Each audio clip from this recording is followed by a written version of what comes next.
नमस्कार। कैसे हैं आप? उम्मीद है बेहतर होंगे। मैं Rajeev Ranjan, PTEC Bishnupur Begusarai DElEd second year का प्रशिक्षु हूँ। आज मैं आपके लिए आपकी हिंदी की पाठ्य पुस्तिका कॉम्पल भाग 3 से पाठ संख्या 16 मरता क्या ना करता लेकर उपस्थित हूँ। आइए इस पाठ को सुनकर अपनी समझ बनाते। केरल के एक गांव में विष्णु पोट्टी रहते थे। विष्णु पोट्टी थे तो बहुत गरीब, लेकिन उन्हें दानी कहलाने का शौक था। वे रोज 2-1 लोगों को अपने घर खाना खिलाने ले आते, चाहे घर में खाना खाने को पर्याप्त हो या नहीं। दूसरों को खाना खिलाना वे अपना धर्म समझते थे। उनकी पत्नी लक्ष्मी को उनकी यह आदत पसंद नहीं थी, पर वह किसी न किसी तरह घर चलाया करती थी। पड़ोसियों से कभी चावल उधार लाती तो कभी सब्जी। एक दिन उसने सोचा कि इस तरह कब तक काम चलेगा। पड़ोसी भी उससे नाराज होते। उन्हें विश्वास ही नहीं होता था कि वह सचमुच इतनी गरीब है, क्योंकि वे रोज मेहमानों को आते और खाते देखते थे। बेचारी की मदद करने वाला कोई नहीं था। कितनी ही बार तो वह कई दिनों तक भूखी रह जाती।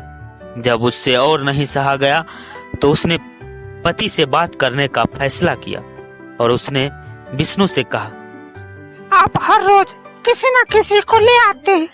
अपने भोजन में दूसरों को खिलाना अच्छी बात है, पर आपने कभी यह भी पूछा कि खाना पूरा भी पड़ेगा या नहीं?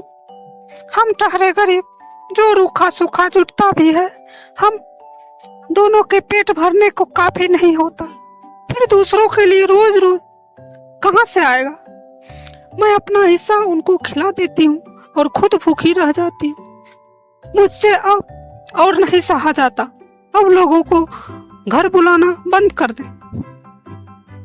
लेकिन विष्णु पर कोई असर नहीं हुआ। अगले दिन रोज की तरह वे दोपहर को 2 अजनबियों के साथ भोजन के लिए घर पहुंचे। लक्ष्मी ने उन्हें दूर से आते देखा तो घबरा गई। उसने सोचा कि आज फिर वह भूखी रह जाएगी, लेकिन अचानक उसे एक उपाय सूझा। विष्णु ने मेहमानों से हाथ जोड़कर कहा, आप बैठिए और मैं अभी मुंह हाथ धोकर आता हूँ। उनके जाने के बाद लक्ष्मी धान कूटने का मूसल उठा लाई और उसके दीवार के सहारे टिका दिया। उसके बाद उसने दीप जलाकर मूसल के आगे रख दिया। मूसल के चारों ओर 2-4 फूल भी डाल दिए और उसके सामने हाथ जोड़कर बैठ गई। वह ऐसी जगह बैठी जहां से अतिथि उसे देख सके। अतिथियों ने उसे देखा तो हैरान रह गए। मूसल की पूजा करते उन्होंने आज तक किसी को नहीं देखा था। दोनों आकर लक्ष्मी के पास खड़े हो गए। वह ध्यान मग्न बैठी थी। उसने अपनी आंखें खोली और सिर घुमाया तो उन दोनों को खड़ा पाया। एक ने पूछा, आप मूसल की पूजा क्यों करते हैं? लक्ष्मी ने आंखों में आंसू भरकर कहा, आपको कैसे बताऊं, लेकिन आपको तो बताना ही पड़ेगा, क्योंकि इसका संबंध भी आप ही से है। अब तो वे दोनों भेद जानने के लिए लक्ष्मी के पीछे पड़ गए। लक्ष्मी ने कहा, पहले आप वादा कीजिए कि मेरे पति को कुछ नहीं बताएंगे। उन दोनों ने ये वादा किया। लक्ष्मी ने कहा, मेरे पति दानी आदमी हैं। वे मेहमानों को घर बुलाकर खाना खिलाते हैं और खिलाने के बाद उन्हें इसी मूसल से खूब पीटते हैं। कहते हैं यही उनका धर्म है। मैं खाना तो बनाती हूँ, लेकिन मारने पीटने से मेरा कोई संबंध नहीं है। मैं मूसल की पूजा इसलिए कर रही हूँ कि मुझे पाप ना लगे। अब तो अतिथि बहुत चकराए। उन्होंने एक दूसरे की ओर देखा और इशारों ही इशारों में कहा कि यहाँ से चुपचाप खिसक जाने में ही भला है। दोनों पीछे के दरवाजे से निकल भागे। तभी विष्णु पोट्टी अंदर आया। उसने लक्ष्मी से पूछा कि मेहमान कहाँ हैं? लक्ष्मी ने दुख से कहा, वे मुझसे यह मूसल मांग रहे थे।